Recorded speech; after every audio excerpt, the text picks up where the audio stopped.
Здравейте! Бих искал да направя това кратко видео и да обърна внимание на нещо твърде интересно. Живеем в така особено динамични последни времена. Казвам последни, защото има много свидетелства на православни свети отци, че наистина това, което е предсказано в Откровението и в Евангелието от самия Господ Исус Христос, наистина предстои да се случи, а именно за края на света.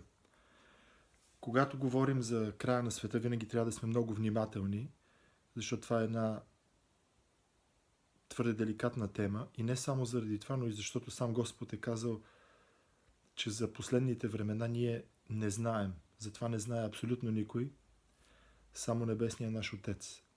И все пак ние имаме знаци, които са ни оставени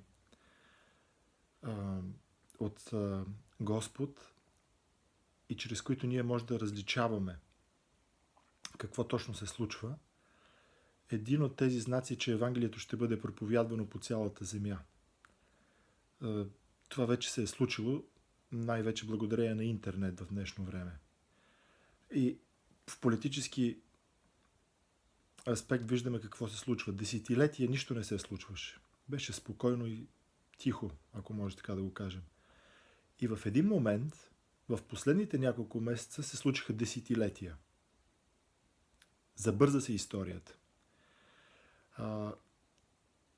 Пак казвам, не знаем кога и какво ще стане и колко скоро, но предстоят драматични събития, разбира се с хепи енд, защото Господ винаги побеждава. Аз си позволих да разсъждавам върху тази тема и написах своята последна книга. Това е книгата Антихрист, която издаде издателство Хермес, за което съм благодарен и е вече на книжния пазар. И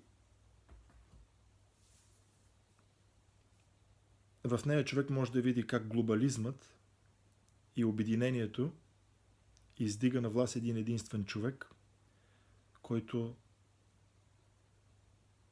става господар за кратко в света.